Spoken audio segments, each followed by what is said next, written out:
कहानी की शुरुआत होती है गांव शंकरपुर। बहुत समय पहले की बात है। एक छोटा सा गांव था शंकरपुर। यहाँ खेत कम, मजदूरी ज्यादा होती थी। इसी गांव में एक गरीब परिवार रहता था। पति, सास, ससुर और बहू का नाम था गोमती। गोमती बहुत सीधी, विनम्र और मेहनती बहू थी, मगर घरवालों को उससे हमेशा शिकायत रहती। सास कहती, सुबह सुबह भगवान के भजन करने बैठ जाती है, काम कब करेगी। पति ताना मारता, पूजा से घर नहीं चलता बहू। मगर गोमती चुपचाप रोज सुबह शिव पार्वती की मिट्टी की मूर्ति के सामने दीप जलाती और कहती, हे भोलेनाथ, मुझे और कुछ नहीं चाहिए, बस कभी मेरे हाथ से खाना खा लो। एक दिन गांव में तेज आंधी और ओलावृष्टि हुई। खेत की सारी फसल बर्बाद हो गई। घर में एक दाना भी नहीं बचा। गोमती ने घर में बचे 2 मुट्ठी आटे से एक मोटी रोटी बनाई और थोड़ा गुड़ बचाया। सास बोली, इसे अपने भगवान को खिलाना, तुझसे तो पेट नहीं भरता। पर गोमती ने उस रोटी को थाली में रखा और बोली, हे शिव पार्वती, आज कुछ नहीं है, फिर भी मैं दिल से बुला रही हूँ। अगर मेरी भक्ति सच्ची है तो आइए। शाम को दरवाजे पर दस्तक हुई। गोमती ने खोला तो देखा, एक बूढ़े साधु और एक वृद्धा साध्वी खड़े थे। वो बोले, बेटी, क्या हमें 2 और रोटी मिलेगी। गोमती की आंखें चमक उठीं। उसे लगा उसका सपना सच हो गया। उसने उन्हें भीतर बुलाया, फटी पुरानी चटाई बिछाई और वही एक रोटी और गुड़ उनके आगे रख दिया। बोली, मेरे पास और कुछ नहीं है बाबा, पर मन से बनाया है। साधु ने पहला कौर लिया, फिर देखा वृद्धा मुस्करा रही है। जैसे ही उन्होंने दूसरा कौर खाया, गोमती का घर प्रकाश से भर गया। दीवारें चमकने लगी, हांडी से खुद ब खुद भाप उठने लगी। सास ससुर दौड़े आए और चौंक गए। और फिर साधु और साध्वी के रूप में भगवान शिव और माता पार्वती प्रकट हो गए। शिवजी बोले, तारानकन तारानकन, हे गोमती, तेरी थाली में अन्न कम था, पर प्रेम, श्रद्धा और सेवा की भरमार थी। इस भूखे शरीर ने नहीं, इस भूखी आत्मा ने हमें बुलाया है।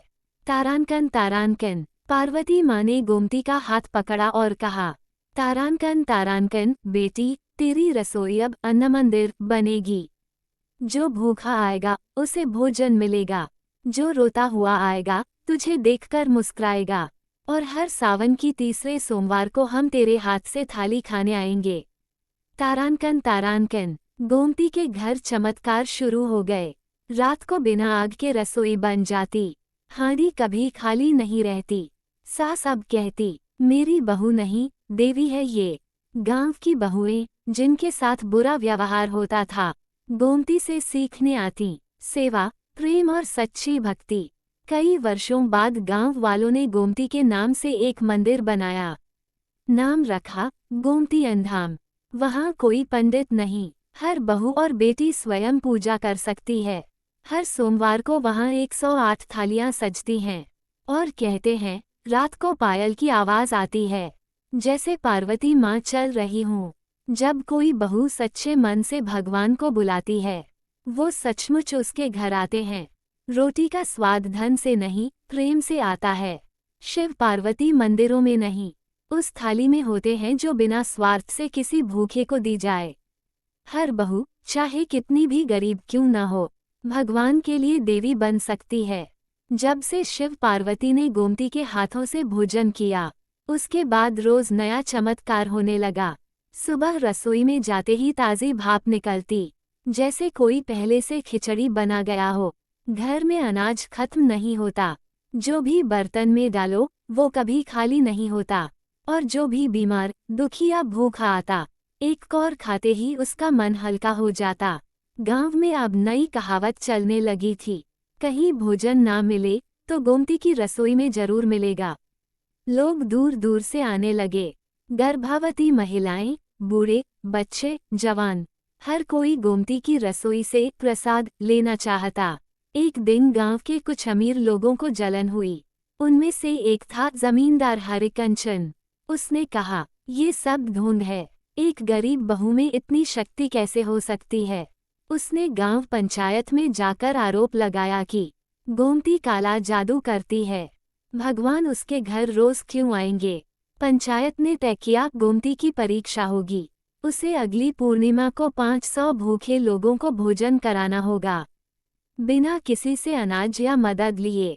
गोमती मुस्कराई और बोली, मैंने ही शिव पार्वती को बुलाया था, अब वही मेरी परीक्षा देंगे। वो अपने आंगन में बैठी रही, थाली लेकर बस दीप जलाया। अचानक पूरा रसोईघर सुगंध से भर गया। बर्तन खुद से भरे और अगले ही पल 500 थालियां तैयार थीं। लोगों की आंखें फटी की फटी रह गईं। भोजन के बाद जब लोग झुककर धन्यवाद दे रहे थे, तो एक वृद्ध साधु फिर प्रकट हुए, वही जो पहली बार आए थे।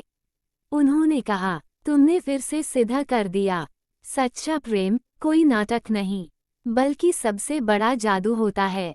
अब सुनो, शिवजी बोले, हर गांव में जब कोई बहु अपमानित हो, उसे तेरी कहानी सुनाई जाएगी, और जब भी कोई बहू सच्चे मन से पुकारेगी, मैं उसके घर तेरे नाम से ही आऊंगा। तेरे नाम से अब गोमती सेवा पर्व मनाया जाएगा, जहां हर बहू गरीब अमीर की परवाह किए बिना किसी भूखे को खाना खिलाएगी। अब वो घर नहीं रहा, एक भव्य मंदिर बन गया, गोमती धाम, जहां लिखा है, तारांकन तारांकन, यहाँ थाली से भूख नहीं मिटती, दिल से सेवा होती है। गोमती बहू, जिसने रोटी में शिव को, गुड़ में पार्वती को पाया। तारांकन तारांकन, एक गरीब बहू भी भगवान की सबसे बड़ी मेजबान बन सकती है। भक्ति दिखावे से नहीं, सच्चे प्रेम और सेवा से होती है। जिस घर की रसोई में प्रेम हो, उसी में शिव पार्वती भोजन करते हैं। भगवान न्याय देते हैं, लेकिन पहले सहनशीलता की परीक्षा लेते हैं। और सबसे बड़ा सत्य, गरीब की थाली में अमृत छुपा होता है। फोल्डेड हैंड्स, हर हर महादेव। जय गोमती बहू, जय अन्नमाया भक्ति। भगवान शिव और एक गरीब बहू की कहानी। जब एक बहू की आंखों में आंसू थे और शिवजी ने उन्हें आशीर्वाद में बदल दिया। गांव चंदनपुर। बहुत समय पहले चंदनपुर नाम का एक सुंदर लेकिन गरीब गांव था। वहां रहती थी सीता, एक गरीब बहू। उसका पति खेतों में मजदूरी करता और ससुराल वाले उसे दिन रात ताना देते। सास कहती, तू घर में रोटी भी नहीं ला सकी, किस काम की बहू है तू? सीता चुप रहती, हर सुबह उठकर भगवान शिव का एक पुराना टूटा सा चित्र साफ करती और बोलती, भोले बाबा, मेरा कोई नहीं, बस आप ही हो। एक दिन उसके पति को चोट लग गई, काम बंद हो गया, घर में अनाज नहीं बचा। सास ने सीता को घर से निकालने की धमकी दी, जा कहीं से भी लाकर खिला, नहीं तो घर छोड़। सीता रोती हुई गांव के पुराने जर्जर शिव मंदिर में गई। वहां कोई नहीं था, केवल धूल, टूटी दीवारें और एक शिवलिंग। वह शिवलिंग के आगे बैठकर बोली, भोलेनाथ, सबने कहा मैं निकम्मी हूँ, मैं जानती हूँ मैं गरीब हूँ, अनपढ़ हूँ, पर मेरी भक्ति में सच्चाई है। क्या आप सिर्फ अमीरों के भगवान हैं? उसकी आंखों से आंसू गिरते ही शिवलिंग से धीरे धीरे जल टपकने लगा और मंदिर के अंदर एक मधुर हवा बहने लगी। अगले ही दिन एक वृद्ध ब्राह्मण गांव आया। उसने सीता के दरवाजे पर दस्तक दी। माँ, क्या मुझे भोजन मिलेगा? सास गुस्से में बोली, यहाँ खुद खाने को नहीं है, तू कहाँ से खाएगा? पर सीता दौड़कर आए और बोली, आप आइए बाबा, मैं कुछ बनाती हूँ। सीता के पास सिर्फ एक मुट्ठी चावल और थोड़ा गुड़ था। उसने उससे खिचड़ी बनाई और ब्राह्मण को प्रेम से परोसा।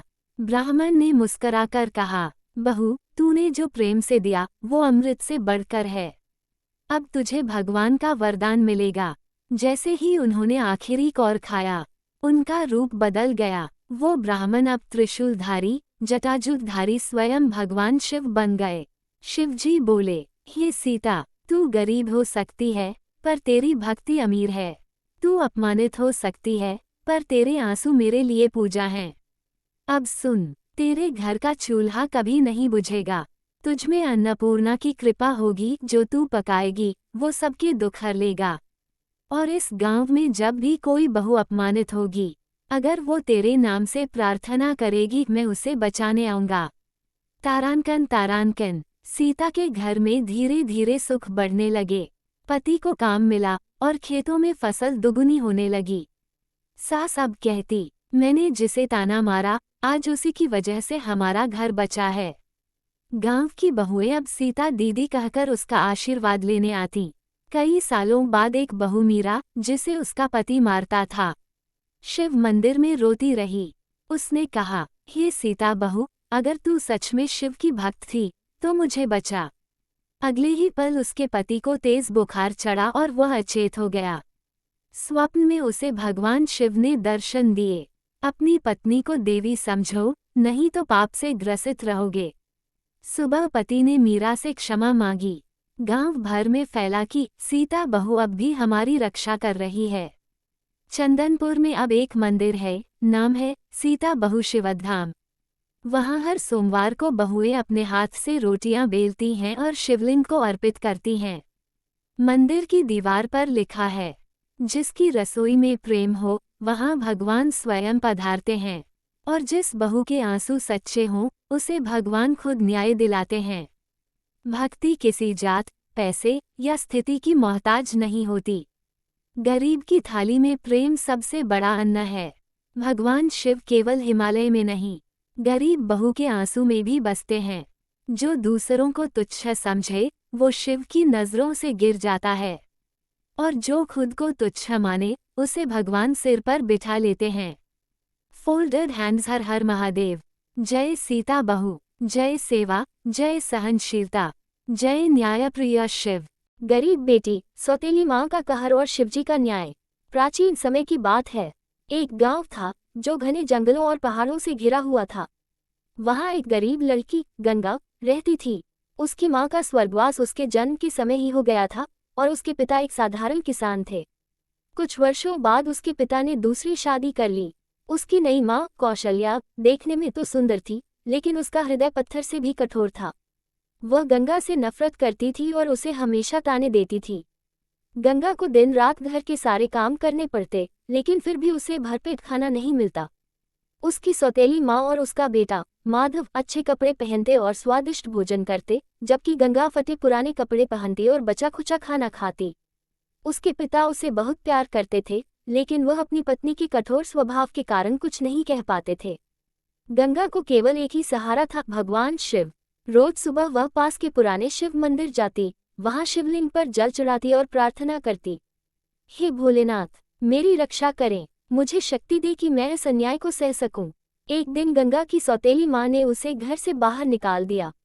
अब तू बड़ी हो गई है, घर में रहकर बस रोटियां तोड़ने से कोई फायदा नहीं, जा अपना पेट खुद पाल। गंगा बहुत रोई, लेकिन उसके पिता ने भी कुछ नहीं कहा। वह मजबूर होकर शिव मंदिर में चली गई और वहीं रहने लगी। गांव वाले उस पर तरस खाते थे, कुछ उसे भोजन दे देते, लेकिन कई लोग उसका मजाक भी उड़ाते। लेकिन गंगा ने हिम्मत नहीं हारी। उसने जंगल से लकड़ियां बीननी शुरू की और उन्हें गांव में बेचकर गुजारा करने लगी।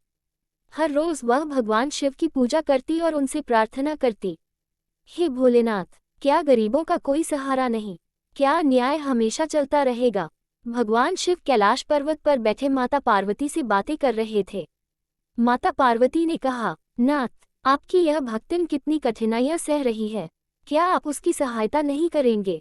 शिवजी मुस्कुराए और बोले, पार्वती, किसी की सच्ची भक्ति को परखना जरूरी होता है। मैं स्वयं जाकर देखूंगा कि वह कितनी श्रद्धा रखती है।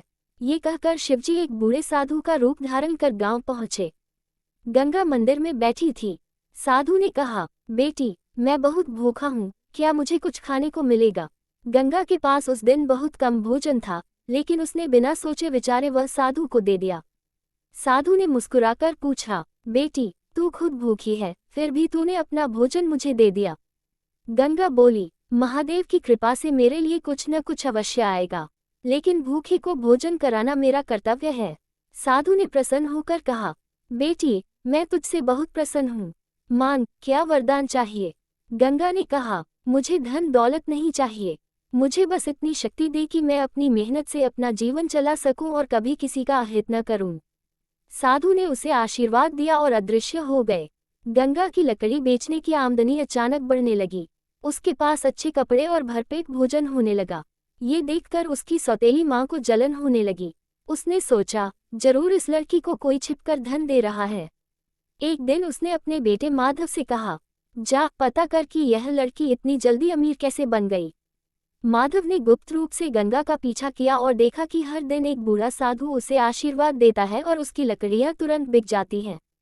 ये देखकर वह घर भागा और अपनी माँ को बताया, माँ, यह कोई साधारण लड़की नहीं, जरूर कोई दिव्य शक्ति इसके साथ है। कौशल्या ने लालच में आकर योजना बनाई। अगले दिन वह खुद मंदिर गई और झूठी भक्ति दिखाने लगी। हे शिव जी, मुझे भी वैसा ही आशीर्वाद दो जैसा गंगा को दिया। अचानक मंदिर में वही साधु प्रकट हुए और बोले, तूने जीवन भर अन्याय किया है, क्या तुझे लगता है कि छल कपट से तू आशीर्वाद पा सकती है?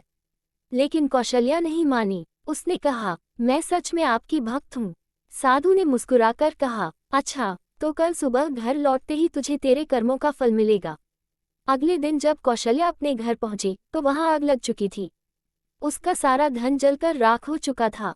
वह भागती हुई शिव मंदिर गई और बोली, हे महादेव, यह क्या हुआ? तभी एक आकाशवाणी हुई, ये तेरे पापों का फल है। तूने जिस बेटी को घर से निकाला, आज उसी की भक्ति ने उसे बचा लिया और तुझे दंड दिया। कौशल्या की आंखों से आंसू बहने लगे। वह गंगा के पैरों में गिर पड़ी और बोली, बेटी, मुझे क्षमा कर दे, मुझे मेरे कर्मों की सजा मिल गई। गंगा को दया आ गई। उसने अपनी सौतेली माँ को सहारा दिया और कहा, माँ, शिवजी ने आपको सजा दी है, लेकिन वे दयालु भी हैं। अगर आप सच्चे मन से पश्चाताप करें तो वह आपको क्षमा कर देंगे। कौशल्या ने पूरे मन से शिवजी की भक्ति शुरू कर दी और कुछ वर्षों बाद वह भी पुण्यवान बन गई। गंगा अब गांव की सबसे सम्मानित महिला बन गई और शिव मंदिर की देखभाल करने लगी। सच्ची भक्ति कभी व्यर्थ नहीं जाती। अहंकार और अन्याय का अंत अवश्य होता है। भगवान शिव सच्चे भक्तों को हमेशा आशीर्वाद देते हैं। पश्चाताप करने वाले को भगवान क्षमा कर सकते हैं। गंगा अब गांव की सबसे सम्मानित महिला बन चुकी थी। उसकी सौतेली माँ कौशल्या भी बदल चुकी थी और अब वह भी शिव मंदिर की सेवा में लगी रहती थी। लेकिन गंगा की परीक्षा अभी खत्म नहीं हुई थी। भगवान शिव अपने भक्तों की परीक्षा लेते हैं ताकि उनकी भक्ति को और मजबूत किया जा सके। एक दिन गंगा जंगल से लकड़ियां लेकर लौट रही थी। रास्ते में उसने देखा कि एक अजनबी व्यक्ति भूखा प्यासा बेहोश पड़ा हुआ था। उसके कपड़े फटे हुए थे और शरीर पर घाव थे। गंगा ने बिना समय गंवाए उसे उठाया, अपने घर ले आए और उसकी सेवा करने लगी। 3 दिनों तक गंगा ने उसकी सेवा की, उसे खाना दिया और उसकी मरहम पट्टी की। धीरे धीरे वह ठीक होने लगा। जब वह व्यक्ति पूरी तरह ठीक हो गया तो उसने गंगा से कहा, तुम्हारा बहुत बहुत धन्यवाद बहन, तुम्हारी भलाई के कारण ही मैं आज जीवित हूँ। अब मुझे जाना होगा। गंगा मुस्कुराए और बोली, भाई, अगर आपको किसी भी चीज की जरूरत हो तो बताए, मैं अपनी सामर्थ्य के अनुसार आपकी मदद करने के लिए हमेशा तैयार हूँ। ये सुनते ही उस अजनबी की आंखों में चमक आ गई। उसने अपना वास्तविक रूप प्रकट किया, वह स्वयं भगवान शिव थे। गंगा ये देख चौंक गई और तुरंत उनके चरणों में गिर पड़ी। भोलेनाथ, आप स्वयं। भगवान शिव ने आशीर्वाद देते हुए कहा, गंगा, तूने एक बार फिर यह सिद्ध कर दिया कि तू केवल मेरी भक्ति ही नहीं करती बल्कि सच्चे मन से सेवा भी करती है। मैंने तुझे परीक्षा के रूप में एक अजनबी बनकर भेजा था। तूने बिना किसी स्वार्थ के मेरी सेवा की, इसलिए मैं तुझे एक और वरदान देता हूँ। गंगा ने हाथ जोड़कर कहा, हे महादेव, मुझे कोई धन दौलत या महल नहीं चाहिए, लेकिन अगर आप मुझे वरदान देना ही चाहते हैं तो ऐसा आशीर्वाद दे कि मेरे गांव में कोई भी भूखा न सोए। भगवान शिव मुस्कुराए और बोले, तथास्तु। इसके बाद भगवान शिव ने अपने डमरू को बजाया और पूरे गांव में अन्न और जल की वर्षा होने लगी। जिस गांव में पहले लोग भूख से मरते थे वहां अब हर घर में भरपूर अन्न और जल था। लोग खुश हो गए और गंगा को गांव की देवी मानने लगे। अब हर महाशिवरात्रि को गांव में विशाल भंडारे का आयोजन होने लगा, जहां कोई भी भूखा नहीं रहता था। गंगा ने जीवन भर शिव भक्ति और मानव सेवा में अपना जीवन समर्पित कर दिया। जब उसकी उम्र ज्यादा हो गई और उसका शरीर कमजोर होने लगा तो वह एक दिन शिव मंदिर में ध्यान में लीन हो गई। लोगों ने देखा कि एक दिव्य प्रकाश मंदिर के अंदर फैला और जब उन्होंने मंदिर में प्रवेश किया तो गंगा वहां नहीं थी। सभी को आकाशवाणी सुनाई दी, गंगा अब हमारे पास कैलाश आ गई है। उसने अपना जीवन दूसरों की सेवा में बिताया, इसलिए अब वह स्वयं देवी के रूप में पूजी जाएगी। गांव के लोगों ने मंदिर के पास ही गंगा की एक प्रतिमा स्थापित की और तब से गंगा को शिवजी की प्रिय भक्त और गांव की देवी के रूप में पूजा जाने लगा। भगवान केवल पूजा पाठ से नहीं बल्कि सच्ची सेवा और भक्ति से प्रसन्न होते हैं। जो भी निस्वार्थ भाव से दूसरों की सहायता करता है उसे भगवान का आशीर्वाद अवश्य मिलता है। सच्ची भक्ति में अहंकार और स्वार्थ का स्थान नहीं होता। ईश्वर हमेशा अपने भक्तों की परीक्षा लेते हैं, लेकिन अंत में उन्हें उनका सच्चा फल अवश्य देते हैं। गंगा के कैलाश जाने के बाद गांव में हर कोई उसकी भक्ति और सेवा भावना की कहानियां सुनाने लगा, लेकिन कुछ लोगों को इस पर विश्वास नहीं था। गांव में एक अहंकारी साहूकार रघुपति रहता था। उसे विश्वास नहीं था कि भगवान शिव गंगा को स्वयं कैलाश ले गए थे। अगर सच में गंगा कोई देवी थी तो वह फिर से प्रकट क्यों नहीं हो सकती। उसने गांव वालों के सामने चुनौती दी।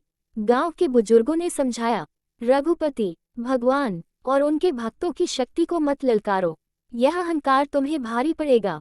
लेकिन रघुपति ने हंसते हुए कहा, अगर शिवजी सच में गंगा को कैलाश ले गए हैं तो मैं भी शिव मंदिर में जाकर उन्हें चुनौती दूंगा। अगर वे सच में भगवान हैं तो मुझे धनवान बना दें। रघुपति शिव मंदिर पहुंचा और वहां जाकर शिवलिंग पर जल चढ़ाए बिना ही बोलने लगा, हे शिव, अगर तुम सच में हो तो मुझे धनवान बना दो। अगर गंगा सच में देवी थी तो उसे यहाँ बुलाओ। जैसे ही उसने ये कहा, मंदिर में तेज हवा चलने लगी। दीपक बुझ गए और मंदिर में अचानक अंधेरा छा गया। तभी एक दिव्य प्रकाश प्रकट हुआ और गंगा का स्वर सुनाई दिया, रघुपति, तूने भगवान को व्यापार समझ लिया। भक्ति मांगती है श्रद्धा, न कि स्वार्थ। रघुपति डरकर पीछे हट गया, लेकिन तभी एक और आवाज आई, जो अपने जीवन में केवल धन और स्वार्थ के पीछे भागते हैं वे सच्चे सुख से वंचित रह जाते हैं। रघुपति ने देखा कि एक महादेव का दिव्य रूप सामने खड़ा है। शिवजी ने कहा, तूने हमेशा अपने लालच को अपनी भक्ति से बड़ा समझा, अब तुझे अपने कर्मों का फल मिलेगा। शिवजी की बात सुनते ही रघुपति के सारे सोने चांदी के सिक्के मिट्टी में बदल गए। उसका विशाल मकान ध्वस्त हो गया और वह गरीबों की तरह भटकने लगा। अब उसे अपनी गलती का एहसास हुआ। वह रोते हुए शिव मंदिर में गया और गंगा की प्रतिमा के आगे गिर पड़ा। मुझे क्षमा करो, मैंने तुम्हारी शक्ति को ललकारा। अब मैं सच्चे मन से शिवजी की भक्ति करूंगा। शिवजी ने उसकी भक्ति की परीक्षा लेने के लिए उसे कई वर्षों तक कठिनाइयों में डाला, लेकिन वह बदल चुका था। वह हर दिन गरीबों की सेवा करता, मंदिर की सफाई करता और सच्चे मन से ओम नमः शिवाय का जाप करता।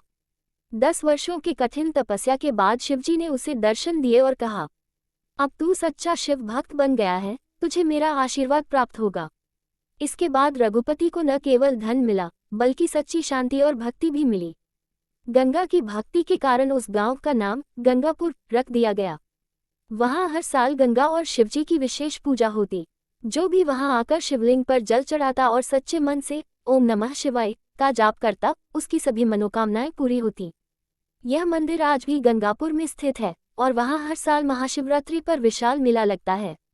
गांव वालों की जुबान पर एक ही मंत्र था, हर हर महादेव, जय मां गंगा। भगवान को व्यापार नहीं, श्रद्धा चाहिए। स्वार्थी और लालची लोग सच्चे सुख से वंचित रह जाते हैं।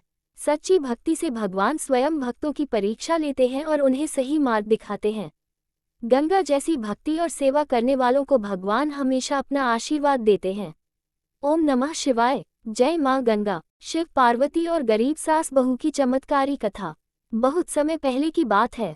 मधुपुर नामक एक गांव में कमला नाम की एक बूढ़ी महिला अपनी बहू सुमित्रा के साथ रहती थी।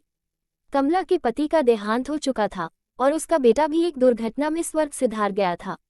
अब घर में कमला और उसकी बहू सुमित्रा ही थी, जो बड़ी मुश्किल से अपनी जिंदगी बिता रही थी।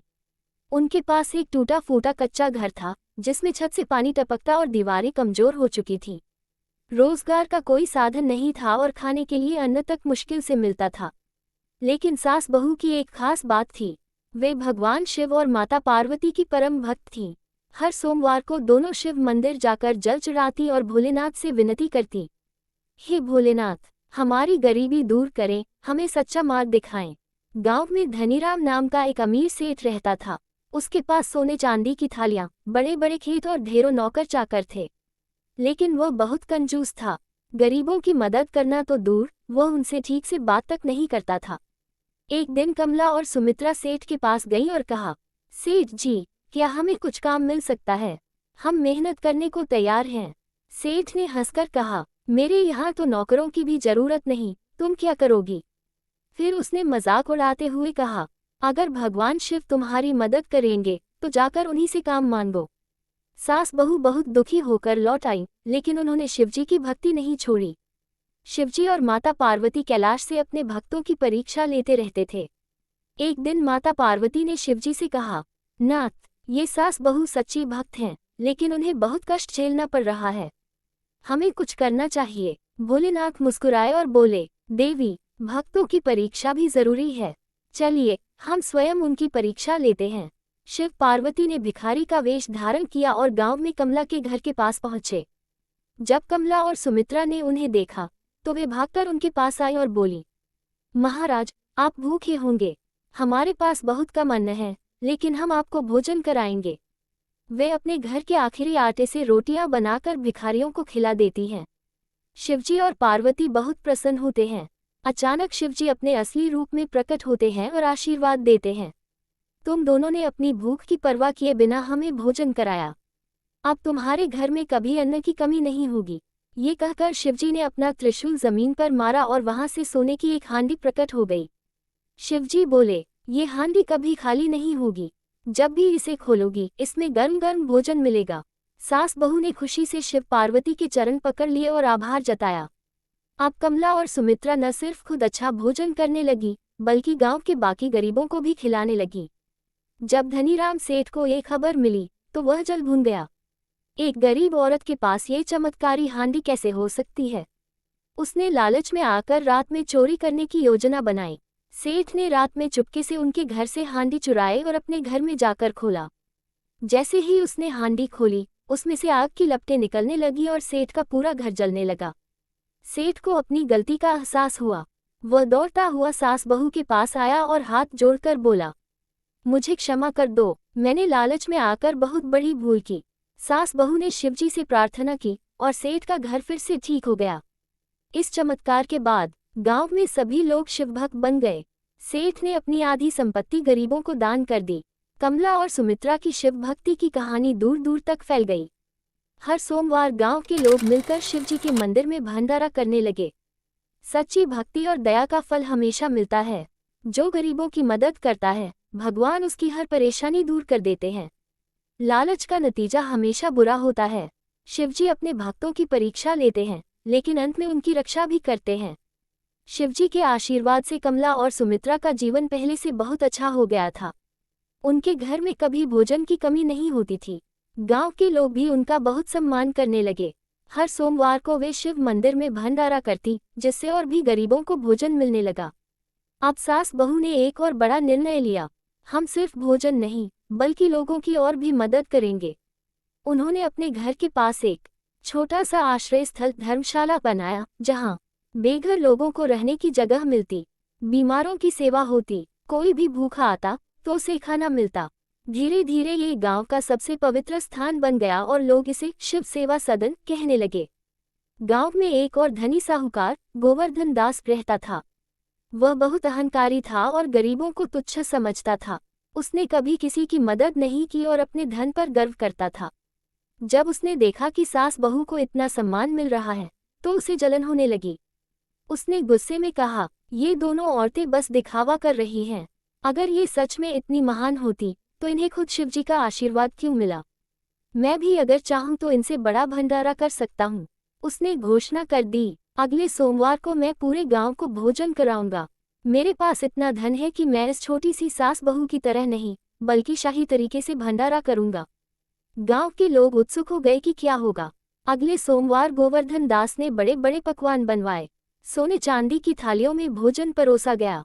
लेकिन जब गरीब लोग खाने बैठे और पहला कौर मुंह में डाला, तो सबने अजीब सा स्वाद महसूस किया। भोजन में से कीचड़ और बदबूदार पानी टपकने लगा। लोग घबराकर उठ खड़े हुए। साहूकार आश्चर्यचकित रह गया, ये कैसे हो सकता है? मैंने तो सबसे अच्छे हलवाई बुलवाए थे। तभी अचानक आकाश से शिवजी की आवाज आई, गोवर्धन, तेरा अहंकार ही तेरा सबसे बड़ा शत्रु है।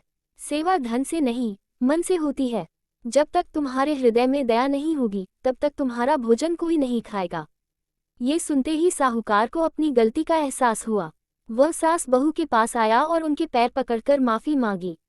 कमला और सुमित्रा ने उसे माफ कर दिया और कहा, अगर तुम सच में सेवा करना चाहते हो तो अपने धन का सही उपयोग करो। गोवर्धन ने उसी दिन अपनी आधी संपत्ति गरीबों के लिए दान कर दी और खुद भी शिवभक्त बन गया। कुछ वर्षों बाद कमला बूढ़ी हो चुकी थी। एक रात शिवजी उनके सपने में आए और बोले, तुमने अपने जीवन में जो सेवा की उससे मैं बहुत प्रसन्न हूँ। अब समय आ गया है कि तुम मेरे धाम आओ। कमला ने शिवजी से एक विनती की, हे महादेव, मेरी मृत्यु के बाद भी ये सेवा चलती रहे। शिवजी मुस्कुराए और बोले, ऐसा ही होगा। यह आश्रय और भंडारा युगों युगों तक चलेगा। कुछ दिनों बाद कमला का शांतिपूर्वक स्वर्गवास हो गया, लेकिन उसकी बहू सुमित्रा ने सेवा जारी रखी। आज भी कहा जाता है कि अगर कोई सच्चे मन से शिवजी की भक्ति करता है और इस आश्रय स्थल में आता है तो उसकी हर मनोकामना पूरी होती है। अहंकार किसी का भला नहीं करता, सच्ची सेवा मन से होती है। भगवान सिर्फ उन्हीं की मदद करते हैं जो दूसरों की मदद करना जानते हैं। धन का सही उपयोग दूसरों की भलाई में है, न कि दिखावे में। हर हर महादेव। सास बहू की सेवा की जय। आगे की कहानी में जानिए कैसे एक सच्चे भक्ति और अटूट विश्वास के चलते भगवान शिव को अपने भक्त के सामने प्रकट होना पड़ा। भक्ति की शक्ति और भगवान की करुणा का यह अद्भुत उदाहरण आपके दिल को छू लेगा। पूरी कहानी सुने और जाने भक्ति का असली महत्व। एक गरीब किसान जो सच्चे मन से भोलेनाथ की भक्ति करता था, कैसे उसकी भक्ति ने भगवान शिव को प्रसन्न किया। जानिए इस चमत्कारी कहानी में कि कैसे भगवान शिव ने अपने भक्त किसान के कष्टों का निवारण किया और उसे आशीर्वाद दिया। ये कहानी सच्ची आस्था, भक्ति और भगवान शिव की कृपा की मिसाल है।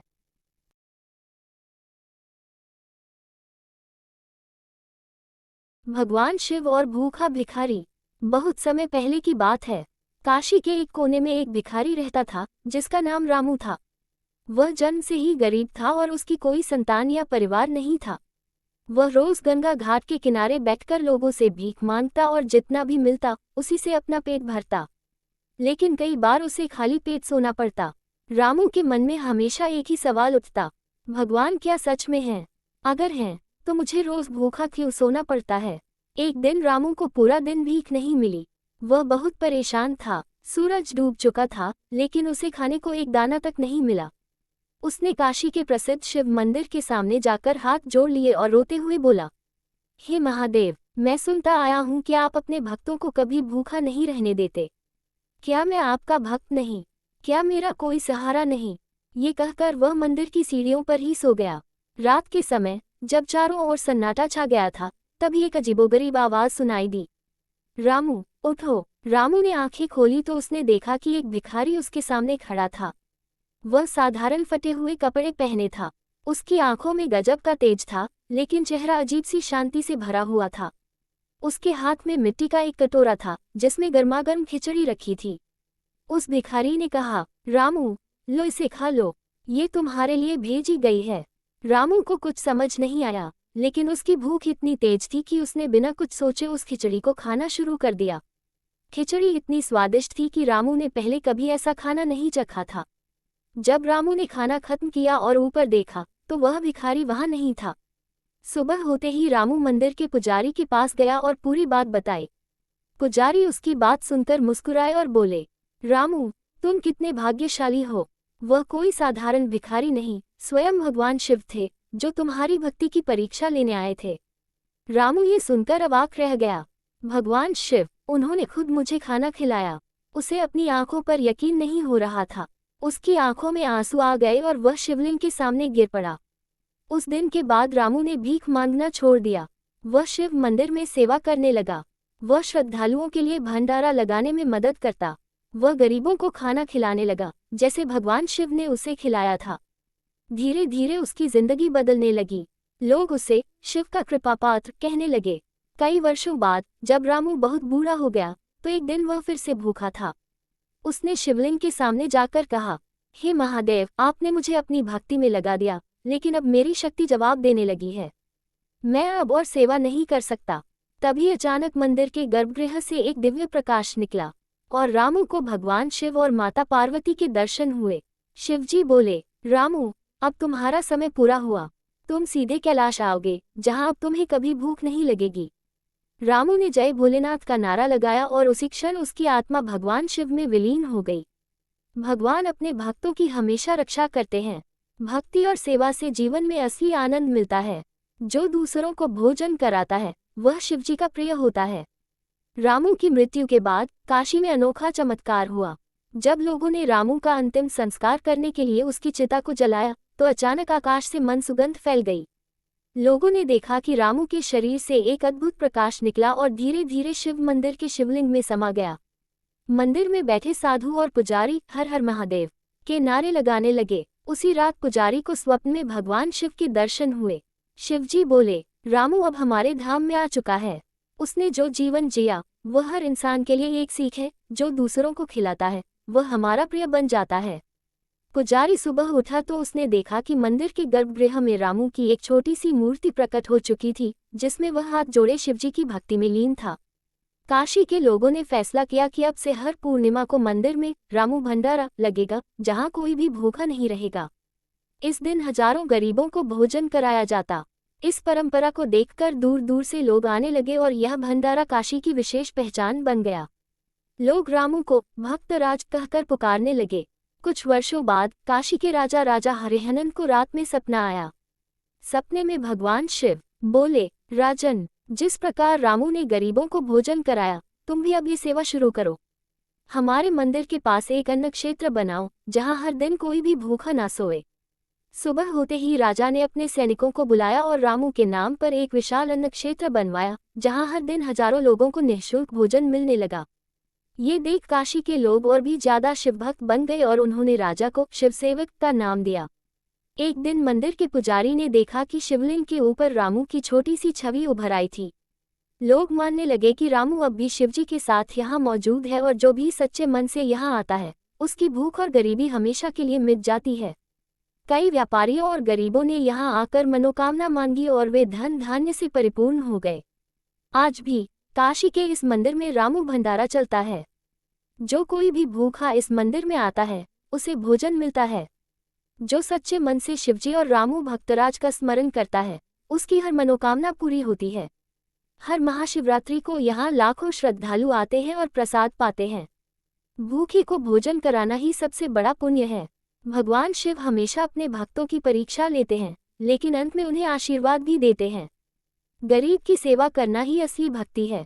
हर हर महादेव। रामू भक्तराज की जय। भगवान शिव ने बदली गरीब की किस्मत। एक लंबी, मजेदार और चमत्कारी कथा। जब भोलेनाथ ने अपने सच्चे गरीब भक्त की जिंदगी ही बदल दी और पूरा गांव देखता रह गया। कहानी की शुरुआत होती है गांव नागेश्वरपुर का गरीब रामू। नागेश्वरपुर नाम के गांव में एक गरीब किसान था रामू। उसके पास न धान का घर था, न खेत। बस दूसरों के खेतों में मजदूरी करके अपनी पत्नी सीता और 2 बच्चों को पालता था। रामू के पास एक बैल भी नहीं था, उसे खुद ही हल खींचना पड़ता था। फिर भी सुबह सुबह मंदिर जाकर भोलेनाथ को जल चढ़ाना और ओम नमः शिवाय बोलना नहीं भूलता था। रामू के हालात इतने खराब थे कि लोग उसका मजाक बनाते। कहाँ का शिवभक्त, जिसके खुद के बच्चे भूखे सोते हैं। एक दिन गांव के जमींदार ने रामू से कहा, रामू, तेरे शिव बाबा ने तुझे क्या दिया? भूख, गरीबी, छोड़ ये भोलेनाथ को। रामू ने मुस्कराकर जवाब दिया, मालिक, बाबा ने मुझे सब्र और भरोसा दिया है। यही सबसे बड़ा खजाना है। एक साल गांव में भीषण सूखा पड़ा, सबकी फसलें जल गईं। रामू के पास तो बोने को भी अनाज नहीं बचा। उसने मंदिर में जाकर शिवजी से कहा, बाबा, मेरा और बच्चों का भरोसा आप पर है। अब चाहे भूखा मर जाऊं, पर आपकी भक्ति नहीं छोड़ूंगा। एक रात पूर्णिमा थी। रामू मंदिर में सोया हुआ था। उसने सपना देखा कि भोलेनाथ खुद सामने आकर बोले, रामू, तूने सबसे बड़ी पूजा की है, सब्र और विश्वास की पूजा। कल सूर्योदय से पहले तेरे खेत में जा, वहीं तेरा भाग्य बदलेगा। रामू हड़बड़ाकर उठ गया। वो समझ गया ये कोई सामान्य सपना नहीं था। अगली सुबह रामू अंधेरे में ही अपने सूखे खेत में पहुंचा। वहां उसने देखा, मिट्टी के बीच से सोने का एक छोटा शिवलिंग चमक रहा था। जैसे ही रामू ने उसे हाथ में उठाया, पूरा खेत हरियाली से भरने लगा।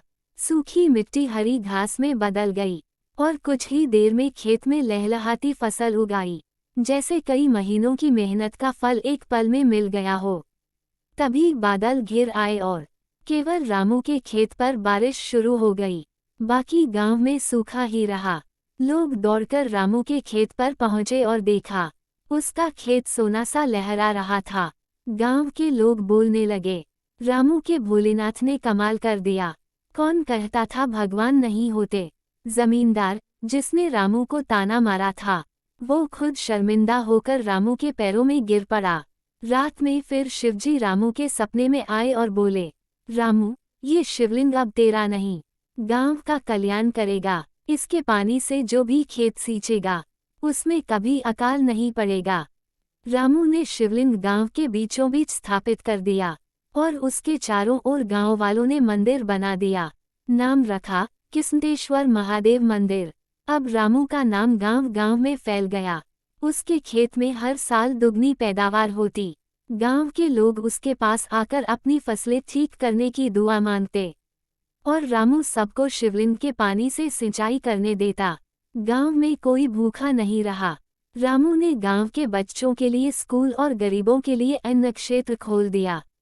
भगवान की भक्ति में सब्र और भरोसा सबसे बड़ी पूजा है। भक्ति दिखावे से नहीं, दिल से करनी चाहिए।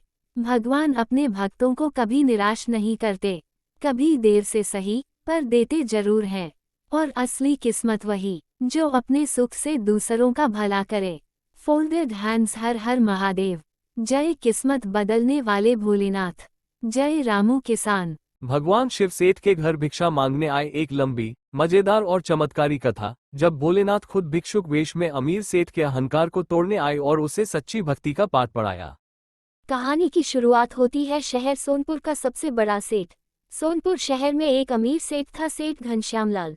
उसके पास सोने चांदी के बर्तन, विशाल हवेली और सैकड़ों नौकर चाकर थे। लेकिन उसके दिल में अहंकार भी उतना ही बड़ा था।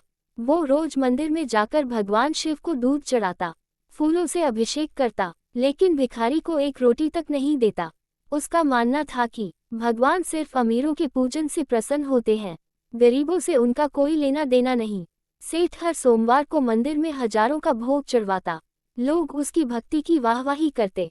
सेठ मन ही मन सोचता, देखा, शिवजी को मेरे दूध दही के अभिषेक से कितना आनंद आता है। मैं ही सबसे बड़ा भक्त हूँ। एक दिन कैलाश पर बैठे भगवान शिव ने मां पार्वती से कहा, देवी, देखो सोनपुर के सेठ का अहंकार। उसे लगता है पैसा ही सबसे बड़ी भक्ति है। मैं खुद जाऊंगा और उसे उसकी गलती का एहसास कराऊंगा। शिवजी ने खुद को एक बूढ़े, दुबले पतले साधु के रूप में बदल लिया। बाल बिखरे हुए, कपड़े फटे, हाथ में टूटी कमंडल और आंखों में दिव्य चमक। रात में वो सोनपुर पहुंचे और सेठ की हवेली के सामने जा खड़े हुए। अगली सुबह सेठ हवेली के आंगन में पूजा कर रहा था। तभी बाहर से आवाज आई, भोलेनाथ का नाम लेकर 2 रोटी। सेठ ने चिढ़कर नौकर से कहा, कौन है ये, इसे भगा दो। लेकिन आवाज फिर आई, सेठ, तेरा दिया खाऊंगा तो भगवान से तेरी तरक्की की दुआ करूंगा। सेठ गुस्से में बाहर आया और बोला, ए बुढ़े, तुझे भगवान का नाम लेना आता है, पर मेहनत करना नहीं आता। चल यहाँ से, मैं भिखारियों को कुछ नहीं देता। साधु बने शिवजी मुस्कुराए और बोले, सेठ, जब तेरा अहंकार मिटेगा, तब खुद भगवान तेरे घर आकर तुझे सच्चा ज्ञान देंगे। साधु के जाते ही हवेली के भीतर से आवाजें आने लगी। गोदाम में रखा अनाज सड़ने लगा, दूध दही खट्टा होने लगा, सोने के बर्तन पर काले धब्बे पड़ने लगे और हवेली के बाग में पेड़ सूखने लगे। सेठ घबरा गया। उसने पंडित बुलाए, यज्ञ करवाए, पर कुछ नहीं बदला। एक रात सेठ की हवेली में वही साधु फिर आए और बोले, सेठ, क्या तुझे याद है मैंने क्या कहा था? सेठ बोला, मुझे माफ कर दो बाबा, मुझे नहीं पता आप कौन हैं, लेकिन मेरी संपत्ति नष्ट हो रही है। साधु हंसे और धीरे धीरे उनके रूप से तेज रोशनी निकलने लगी। सामने त्रिशूलधारी भगवान शंकर प्रकट हो गए। सेठ उनके चरणों में गिर पड़ा और रोते हुए बोला, भोलेनाथ, मुझे नहीं पता था वो भिक्षुक आप थे। भोलेनाथ बोले, सेठ, भक्ति दिखावे से नहीं होती। जो जरूरतमंद को भोजन देता है, वो मुझे भोजन देता है। मंदिर में दूध चढ़ाने से बड़ा पुण्य किसी भूखे को रोटी देना है। आपसे अपने धन का उपयोग दूसरों की भलाई में कर। सुबह होते ही सेठ ने अपने गोदाम का अनाज गरीबों में बांटना शुरू किया। उसने हवेली के एक हिस्से में गरीब बच्चों के लिए स्कूल और भिक्षुकों के लिए भोजनालय खोल दिया। लोग अब उसे दानी सेठ घनश्यामलाल कहने लगे। सेठ ने अपने मंदिर में ये नियम बना दिया कि हर सोमवार को मंदिर में आने वाले सभी गरीबों को पहले भोजन कराया जाएगा, फिर भगवान का अभिषेक होगा। भगवान को दिखावे की नहीं, सच्चे प्रेम और दया की जरूरत है। भिक्षुक के रूप में भगवान कभी भी हमारी परीक्षा लेने आ सकते हैं। धन वही सार्थक है जो जरूरतमंदों के काम आए। अहंकार भक्ति का सबसे बड़ा दुश्मन है। Folded hands. हर हर महादेव। जय भिक्षुक वेशधारी शिवशंकर। भोलेनाथ का सच्चा भक्त। एक दिव्य कथा। ये कहानी एक ऐसे भक्त की है जिसकी भक्ति ने स्वयं भगवान शिव को प्रकट होने पर मजबूर कर दिया। ये कथा प्रेम, त्याग और अटूट विश्वास की मिसाल है। बहुत समय पहले अमरपुर नामक गांव में रघु नाम का एक निर्धन किसान रहता था। उसके पास धन दौलत तो नहीं थी, लेकिन उसके हृदय में भोलेनाथ के प्रति अपार श्रद्धा थी। वह प्रतिदिन सुबह उठकर गांव के पास बने एक पुराने शिव मंदिर में जाकर बेलपत्र, जल और भक्ति से पूजा करता था। रघु के पास बहुत कम साधन थे। कभी कभी तो उसे 2 वक्त का भोजन भी मुश्किल से मिलता था, लेकिन उसने कभी भी भगवान से धन दौलत की कामना नहीं की। वह हमेशा कहता, भोले, मुझे बस आपका नाम जपने दो। मेरे पास कुछ नहीं, लेकिन मेरा मन, मेरी आत्मा सिर्फ आपके चरणों में है। गांव के कुछ लोग उसकी भक्ति को व्यर्थ मानते थे। वे कहते, शिव पूजा से क्या मिलेगा, मेहनत कर, धन कमा और जीवन सुख से बिता। लेकिन रघु मुस्कुराकर जवाब देता, भगवान का नाम ही सबसे बड़ी दौलत है। एक दिन गांव में भूखमरी और अकाल पड़ गया। किसान अपनी फसल नहीं उगा पाए, पानी के स्रोत सूख गए और लोग गांव छोड़कर जाने लगे। रघु के पास भी कोई भोजन नहीं था, लेकिन फिर भी वह शिवजी की पूजा में रत रहता। अब उसकी पत्नी चिंतित हो गई। उसने कहा, रघु, भगवान तुम्हें भोजन नहीं दे सकते, धन नहीं दे सकते, फिर क्यों उनकी भक्ति कर रहे हो? रघु मुस्कुराया और बोला, शिवजी अपने भक्त की परीक्षा लेते हैं। अगर मैं इस कठिन समय में भी उनकी भक्ति न करूं, तो मेरा प्रेम झूठा होगा। उसकी पत्नी गुस्से में बोली, अगर शिवजी सच में तुम्हारी भक्ति से प्रसन्न हैं, तो कल सुबह तक हमें भोजन मिल जाना चाहिए। रघु ने भोलेनाथ के सामने प्रार्थना की, हे महादेव, मैं कुछ मांगता नहीं, लेकिन मेरी पत्नी की श्रद्धा बनी रहे, बस इतना कर दो। रात हुई। पूरा गांव अंधकार में डूबा था। रघु अपने झोपड़ी के बाहर शिव नाम का जाप कर रहा था। अचानक हवा चलने लगी और एक अज्ञात साधु उसकी झोपड़ी के पास आया। साधु ने कहा, बेटा, मैं कई दिनों से भूखा हूँ, क्या तुम मुझे भोजन दे सकते हो? रघु के पास केवल एक मुट्ठी आटा था। उसने बिना सोचे समझे वह सारा आटा साधु को दे दिया और जल भी पिला दिया। साधु ने मुस्कुराते हुए कहा, तेरी दया और भक्ति से मैं प्रसन्न हूँ। जो तूने मुझे दिया, वही तुझे 100 गुना होकर वापस मिलेगा। इतना कहकर साधु अदृश्य हो गया। सुबह जब रघु की पत्नी उठी तो उसने देखा कि घर में अन्न से भरे बोरे पड़े थे। पास के खेतों में जलधारा बहने लगी थी। गांव वालों को भी चमत्कार का एहसास हुआ और सब शिव मंदिर की ओर दौड़े। रघु मंदिर पहुंचा और आंखों में आंसू लिए शिवलिंग के सामने सिर झुका दिया। अचानक शिवलिंग से एक दिव्य प्रकाश निकला और भगवान शिव स्वयं प्रकट हुए। भोलेनाथ ने कहा, रघु, तूने धन, भोजन और आराम को ठुकराकर मेरी सच्ची भक्ति की है। तू धन्य है। रघु ने हाथ जोड़कर कहा, प्रभु, आपने मुझे धन और भोजन दिया, लेकिन मैं तो बस आपके दर्शन चाहता था। भोलेनाथ मुस्कुराए और बोले, तूने मुझे प्रेम किया, निस्वार्थ भाव से भक्ति की, इसलिए आज से तेरा नाम अमर होगा। इस स्थान पर जो भी सच्चे मन से पूजा करेगा, उसकी हर मनोकामना पूरी होगी। ये कहकर शिवजी अंतर्धान हो गए। अब गांव में फिर से खुशहाली लौट आई। रघु का नाम पूरे क्षेत्र में प्रसिद्ध हो गया। लोग दूर दूर से आकर रघुनाथ शिवद धाम में पूजा करने लगे। रघु ने जीवन भर शिवजी की भक्ति की और अंत में मोक्ष प्राप्त किया। कहा जाता है कि आज भी उस मंदिर में जाने वाले भक्तों को अद्भुत शांति मिलती है और उनकी इच्छाएं पूरी होती हैं। सच्ची भक्ति का मतलब यह नहीं कि आप भगवान से कुछ मांगे, बल्कि प्रेम और श्रद्धा से उनकी सेवा करें। भगवान अपने भक्तों की परीक्षा जरूर लेते हैं, लेकिन अंत में उनकी रक्षा भी करते हैं। दान और सेवा से बड़ा कोई धर्म नहीं। जो भी सच्चे मन से भोलेनाथ का नाम लेता है, उसकी हर परेशानी का हल खुद महादेव निकालते हैं। रघु की भक्ति की गाथा पूरे प्रदेश में फैल चुकी थी। दूर दूर से लोग उसे देखने आते और उसकी शिव भक्ति की कहानियां सुनते। लेकिन महादेव की लीला अपार होती है और रघु की भक्ति को अभी एक और कठिन परीक्षा से गुजरना था। रघु की प्रसिद्धि इतनी बढ़ गई कि यह समाचार राजा विक्रमसेन के कानों तक पहुंचा। राजा बहुत ही तर्कशील और घमंडी व्यक्ति था। उसे ईश्वर की भक्ति और चमत्कारों पर विश्वास नहीं था। राजा ने दरबार में ऐलान किया, अगर शिव सच्चे भगवान हैं और उनके भक्तों को वरदान देते हैं तो मैं स्वयं जाकर इस रघु की परीक्षा लूंगा। अगले दिन राजा अपने सैनिकों के साथ गांव पहुंचा और सीधे रघु की झोपड़ी में गया। राजा ने क्रोधित स्वर में कहा, रघु, मैं सुनता हूं कि शिव ने तुझे धन, अन्न और चमत्कारी वरदान दिए हैं। क्या तुझे लगता है कि ये सिर्फ तेरी भक्ति से हुआ? रघु ने मुस्कुराते हुए कहा, राजन, मैं कुछ नहीं कहूंगा। यदि शिवजी चाहेंगे तो वे स्वयं तुम्हारे संदेह का उत्तर देंगे।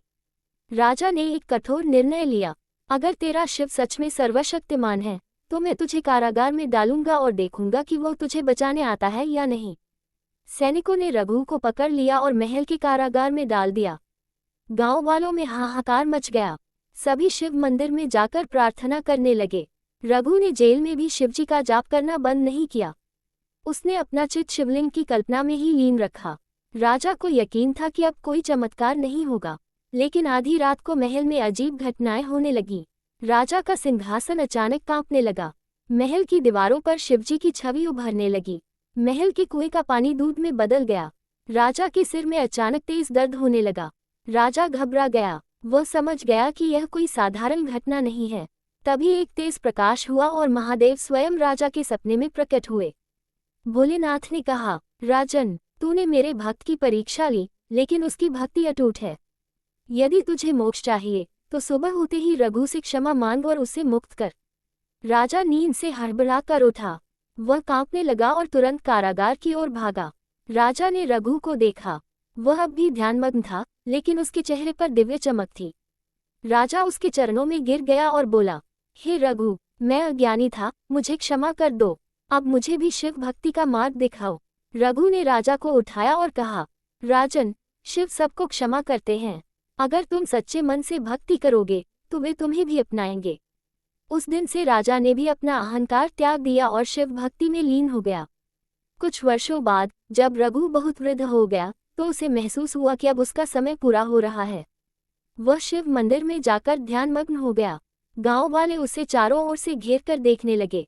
अचानक आकाश में एक दिव्य प्रकाश फैला और महादेव स्वयं प्रकट हुए। भोलेनाथ ने कहा, रघु, तूने जीवन भर मेरी निस्वार्थ भक्ति की है। अब समय आ गया है कि तू मेरे लोक में आ जाए। रघु ने मुस्कुराते हुए कहा, प्रभु, मुझे केवल आपका चरण स्पर्श चाहिए। भोलेनाथ ने रघु के सिर पर हाथ रखा और उसकी आत्मा को अपने लोक में स्थान दिया। रघु का शरीर वहीं बैठा रह गया, लेकिन उसकी आत्मा शिवलोक में समा गई। गांव वालों ने बड़े प्रेम और श्रद्धा से उसका अंतिम संस्कार किया और वहीं एक विशाल रघुनाथ शिवधाम मंदिर की स्थापना की। आज भी कहा जाता है कि जो भी सच्चे मन से उस मंदिर में शिवजी की पूजा करता है, उसकी हर इच्छा पूरी होती है। सच्ची भक्ति को कोई ताकत दिगा नहीं सकती। भगवान अपने सच्चे भक्तों की परीक्षा लेते हैं, लेकिन अंत में उनकी रक्षा करते हैं। अहंकार का अंत निश्चित है और भक्ति में ही असली शांति है। शिव केवल धन दौलत से प्रसन्न नहीं होते, वे केवल प्रेम और सच्चे समर्पण को स्वीकार करते हैं। रघु के शिवलोक में जाने के बाद भी उसकी भक्ति की कहानियां पूरे राज्य में गूंजने लगीं। रघुनाथ शिवधाम अब एक प्रसिद्ध तीर्थस्थल बन चुका था, जहां हजारों भक्त दर्शन करने आते। लेकिन शिवजी की लीला अनंत है। रघु के बाद अब एक नया भक्त पैदा होने वाला था, जिसकी भक्ति की परीक्षा और भी कठिन होने वाली थी। रघु के जाने के कई वर्षों बाद उसी गांव में एक गरीब लड़का जन्मा। उसका नाम था गंगादास। उसका परिवार बहुत निर्धन था, लेकिन उसकी माँ उसे बचपन से ही शिवजी की कहानियां सुनाया करती थी। गंगादास को शिवजी से गहरा प्रेम हो गया। वह रोज रघुनाथ शिवधाम जाकर शिवलिंग पर जल चढ़ाता और घंटों ध्यान करता। लेकिन उसकी भक्ति की राह आसान नहीं थी। गांव में कुछ धनी और अहंकारी लोग थे, जिन्हें पसंद नहीं था कि एक गरीब लड़का इतनी श्रद्धा से पूजाएं करे। उनमें से एक था सेठ धनराज, जो शिव मंदिर का सबसे बड़ा दानदाता था। सेठ धनराज को लगा कि गंगादास की भक्ति लोगों का ध्यान उसकी ओर खींच रही है। उसने एक दिन उसे बुलाया और कहा, अरे गंगा, तू हर दिन मंदिर में घंटों बैठा रहता है। इससे तेरा पेट नहीं भरेगा। जा, कोई काम कर और धन कमा। गंगादास ने विनम्रता से उत्तर दिया, सेठ जी, मेरे लिए शिव भक्ति ही सबसे बड़ा धन है। सेठ हंस पड़ा और बोला, अगर तेरा शिव इतना ही महान है तो क्यों तू गरीब है? क्यों वह तुझे धन नहीं देता? गंगादास मुस्कुराया और कहा, धन की मुझे जरूरत नहीं, मेरी भक्ति ही मेरा सबसे बड़ा खजाना है। सेठ ने गुस्से में कहा, अच्छा, अगर ऐसा है तो मैं तुझे एक चुनौती देता हूँ। यदि तेरा शिव सच में है तो वह कल तक मेरे सामने कोई चमत्कार करके दिखाए। गंगादास ने हाथ जोड़कर कहा, शिवजी के काम करने के तरीके निराले हैं। मैं उन्हें परीक्षा में डालने की हिम्मत नहीं कर सकता, लेकिन अगर वह चाहेंगे तो कोई चमत्कार जरूर होगा। रात हुई। गंगादास मंदिर में शिवलिंग के सामने ध्यान में बैठ गया। उसने शिवजी से प्रार्थना की, भोलेनाथ, मैं किसी को गलत साबित करने के लिए आपकी भक्ति नहीं करता, लेकिन अगर मेरी भक्ति सच्ची है तो कृपया मुझे मार्ग दिखाए। रात के अंतिम पहर में गंगादास को एक सपना आया। उसमें भगवान शिव प्रकट हुए और बोले, बेटा, कल सुबह तू मंदिर के पीछे की नदी में एक विशेष पत्थर पाएगा। उसे सेठ धनराज के पास ले जा। गंगादास की नींद खुली और वह तुरंत नदी की ओर गया। वहां उसे एक अद्भुत चमकता हुआ शिवलिंग मिला जो स्वयं शिवजी की कृपा से उत्पन्न हुआ था। वह खुशी खुशी सेठ धनराज के पास गया और बोला, सेठ जी, शिवजी ने अपना उत्तर दे दिया है। ये देखिए, नदी से एक दिव्य शिवलिंग प्रकट हुआ है। सेठ ने उस पत्थर को छूते ही एक अद्भुत शक्ति का अनुभव किया। उसके हृदय में कंपन हुआ और अचानक उसका हृदय परिवर्तन हो गया। वह रो पड़ा और बोला, गंगा, मैंने तुम्हारी भक्ति की परीक्षा लेने की गलती की, मुझे क्षमा करो। अब से मैं भी शिव भक्ति करूंगा। सेठ धनराज ने उसी स्थान पर एक नया शिव मंदिर बनवाया और उसका नाम रखा गंगेश्वर महादेव, जो गंगादास की भक्ति को समर्पित था। गंगादास ने अपना पूरा जीवन शिव भक्ति में समर्पित कर दिया। वह लोगों को सिखाने लगा कि सच्ची भक्ति धन से नहीं, बल्कि प्रेम और श्रद्धा से होती है। जो भोलेनाथ पर अटूट विश्वास रखता है, उसे जीवन में किसी चीज की कमी नहीं होती। कुछ वर्षों बाद जब गंगादास वृद्ध हो गया तो वह हिमालय की ओर शिवध्यान के लिए चला गया और वहीं समाधि ले ली। कहा जाता है कि आज भी गंगेश्वर महादेव मंदिर में आने वाले भक्तों को अपार शांति और दिव्य अनुभूति होती है। भगवान को दिखावे की नहीं, सच्ची श्रद्धा की जरूरत होती है। धन से भक्ति नहीं खरीदी जा सकती, बल्कि प्रेम से भगवान को पाया जा सकता है। जो सच्चे मन से शिवजी को पुकारता है, उसे कभी अकेला नहीं छोड़ा जाता। शिव केवल उनकी परीक्षा लेते हैं जो उनके सबसे प्रिय भक्त होते हैं। हर हर महादेव, जय भोलेनाथ।